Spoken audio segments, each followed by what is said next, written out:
Well, I've been making kind of a big mistake because I did not realize Ningguang was as good as she is. This character basically makes you invulnerable.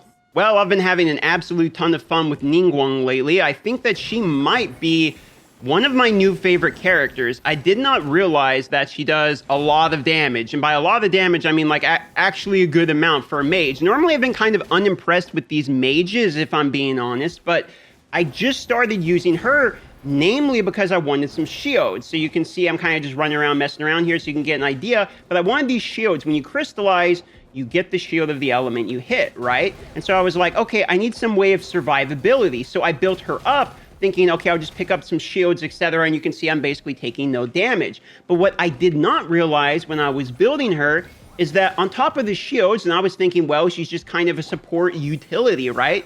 But no, I mean, she's actually like a pretty big damage as well. Yes, she has support. Yes, things can't go through that wall. Yeah, that's nice. You can get the shield, but you can actually use her as like a main damage. Her main damage is really, really good. Check this out. I have really bad artifacts on her right now.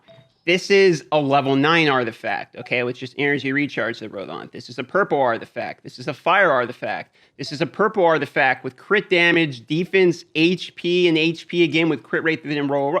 I didn't even bother putting my main artifacts on them, and I've been using her, and I was like, holy moly, she's still really good. And you want to see what else? Look, my artifact, or my talents, I haven't leveled any of them. They're all level 1, and that's the damage. Now, I have all her constellations, because I'm a well, and I basically have, like, everyone's constellations, but the one you really need, if you want to do her for, like, main damage, okay, is the first one. You need C1, normal attack hits, now it's an AoE. Obviously, that's way better for attacking groups of enemies. The C2 is fairly important as well because it allows you to pop that E back up again. My cat's attacking the other cat. And I mean, it doesn't really end there with her. You can tell where ore is. So it's like, hey, there's some ore somewhere around here, right? You can look on your mini map. And when you find it, all you got to do is use her to break it. So you don't really have to keep a Claymore person on your main team if you don't want to, or if you didn't really build Claymore people and you want to be able to walk around the map and not have to constantly switch. I really like that too, because you can just run around the map, even though it's taken me absolutely forever to find this one rock. There it is, right? You just attack, breaks all of them. There you go. Ooh, is that breakable? No, that is not. I'm crazy. Ningguang's kit is so impressive to the point that not only do her abilities auto-track, meaning you don't have to aim them, and she can block people who are shooting directly through your shields, but she's also impressive to the point of being supportive for your other characters. If you don't want to use her as a main damage, you just want the shields, great. You can swap to your other characters. You can only use her when your burst is around, switch back, get a couple autos in, your charged attack, etc. And that's all you really need to do. Switch back to your water character, keep going, you know, or whatever your main character is. If you have her with no constellations, she's still 100% usable because of the way she generates this shield, which will block oncoming attacks, as well as the way she generates your elemental resistance shield as well. I think both of those are worth it alone to try to get this character.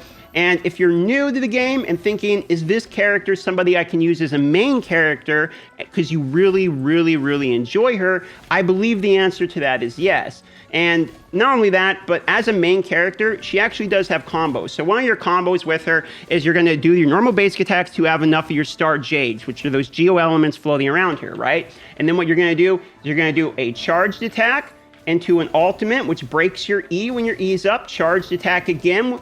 If this is full constellation, because you get your star jades one more time, into your next E because it's shattered from the ultimate, into a charged attack, basic attacks one more time. That's her full combo, and it does a pretty good amount of damage. And granted, you're seeing bad artifacts, bad talents. Okay, I literally can't give her talents right now. I gave them all the child to max out his talents, and they use the same books, or else this would be an absolute max Ningguang guide for you.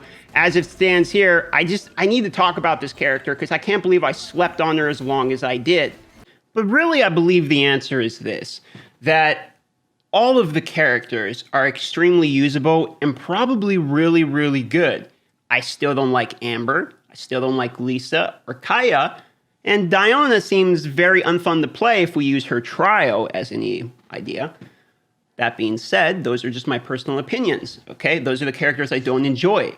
But what I've found out as I've level 80'd these characters and been using them very consistently is that they're nuts. I have 11 level 80s and I can't point to one level 80 that I regret. Not a single one. And I'm starting to realize that the best way to play this game is just pick your favorite characters and tier list go selves because they're not real. Something else about her is every single 4-star weapon is actually fairly usable.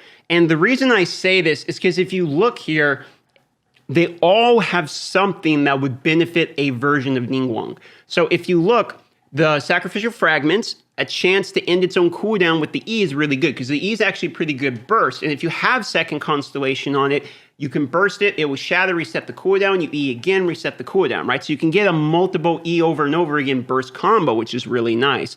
Favonia's Codex is going to be more of your consistent damage, meaning if you have crit rate items or a crit rate helmet or something on her, you can use this to consistently generate yourself energy so you can get your ultimate more. Now, this one is if you have, in my opinion, all 6 constellations, because the ultimate really becomes quite good at that point because your next charge attack is good. The Wits, I think, is a item you're going to use if you're using her as more supportive just for her E or her passive with the shields. I don't think that this is something that you would use as a main damage type of move if you're using it as your main. This one, however, you might, because this is the Eye of Perception as attack percentage, base attack is decent, and then also the normal and charge attack, 50% chance of doing a Bolt of Perception, doing 270% attack as damage. This goes up, obviously, with refinements, and it can happen once every 11 seconds at the current refinement, which will go down. So it scales into just about the same as your ultimate. So you can do an ultimate pretty decent burst, and about half of your ults, if you're going in and out with them, will have that additional damage as well. This one's a little bit more of a supportive item. It gives you HP percentage, it gives energy and HP regeneration to other people on your party. So this is probably if you have no constellations and you're using her as a support. If you're wondering what set to farm, you probably want to go to the Stone Forest, the domain here, and you're probably going to want to farm one of these artifacts, okay? Gain 15% geo damage bonus upon attaining elemental shard created through crystallized reaction. Those are the bubbles on her. All party members gain 35% damage bonus for that particular element for 10 seconds. Only one form of elemental damage bonus can be gained in this manner at any time. So you get 35% additional damage, elemental damage of that. Okay, so if she picks up, for instance, let's say your main character is Diluc. She picks up, you're fighting whoever, you pick up a fire one, okay? Now you have 35% additional pyro damage, which is pretty nice, obviously. So what you can do is you can pair her in the Abyss Floor as one part with this set and get significant more burst damage on your really big burst characters if you're using her as a support. This is also good just for her as well, because she's going to pick up a pretty good amount of crystallized reactions of her own typing. That's going to wrap it up in interest of trying to keep these videos short and not jam too much irrelevant information into it. Subscribe if you like this video and you want to help me out. I'm really close to 52,000 subs. We're gaining like 500 subs a day, and I just really want to say thank you. Have a wonderful day, and I'll see you on the next one.